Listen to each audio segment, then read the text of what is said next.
Hello అందరికీ welcome to my mini vlog. Sunday night బండగాడికి వాళ్ళ అమ్మ పిలకేసుకొని వచ్చి నాకు చూపిస్తుంది అనమాట. ఆడపిల్ల వచ్చింది చూడు అని. వాడు పిలకేసుకున్నాడని నా కళ్ళి తిరిగి చూడరా అంటే వాడు అస్సలు తిరిగి చూడట్లేదు. సరే కదా అని నేనే తిరిగి వాడికి వీడియో తీసిన. వీళ్ళ అమ్మ అంటది మా వీడియోస్ పెట్టడం వల్లే నీకు సబ్స్క్రైబర్స్ అని వచ్చిండ్రు అని చెప్తుంది. సరేలే ఎట్లయితే బండగాడు ఉన్నాడు కదా వీడియోలో అని చెప్పి ఇంకా నా కూతురికి టాప్స్ తీసుకొని ఉన్న ఫ్లిప్కార్ట్లో బాగానే వచ్చినాయి, పర్లేదు. మరీ అబ్బా అనేటట్లేవు, మరీ అబ్బాయి అనేటట్లు లేవు.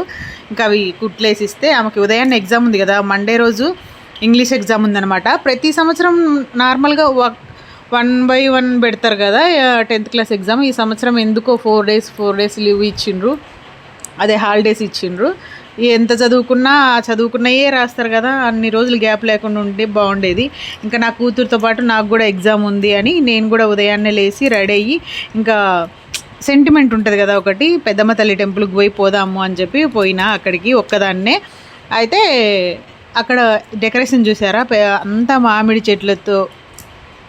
చెట్టు కొమ్మలు మామిడికాయలతో భలే డెకరేషన్ చేశారు. చూడడానికి చాలా బాగుంది ఈరోజు అమ్మవారు.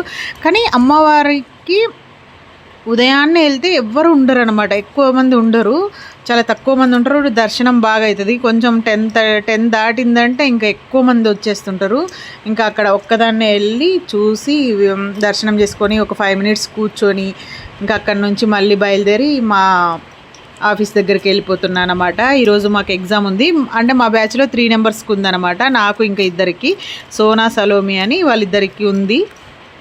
ఇంకా వెళ్తున్నాం అనమాట. ఎలా ఉంటుందో ఏమో అన్నట్లు వెళ్ళిన, దేవుడి దయ వల్ల మొత్తం క్లియర్గానే అయిపోయింది. చిన్న చిన్న మిస్టేక్స్ అవి కామన్. మనకు ఎంత బాగా వచ్చినా మేడం వాళ్ళు ఉన్నారు అనే భయంతోనే సగం పోతుంది. ఇంత పెద్దోళ్ళమైనా కూడా మేడం వాళ్ళు అనే బాధ ఉంటుంది. ఇక మేము మా ముగ్గురికే ఈరోజు ఎగ్జామ్స్.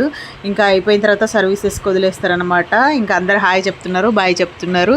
వీడియో నచ్చితే సబ్స్క్రైబ్ చేసుకోండి, వీరైతే కామెంట్ చేయండి. ఎవరి వృత్తి వాళ్ళకు ఇంపార్టెంట్, అది ఒక్కటే నేను చెప్తున్నా. ఇదేదో పెద్ద గొప్ప అని కాదు, నాకు నచ్చింది నేను చేయాలనుకున్నా చేస్తున్నా. Thank you so much subscribers.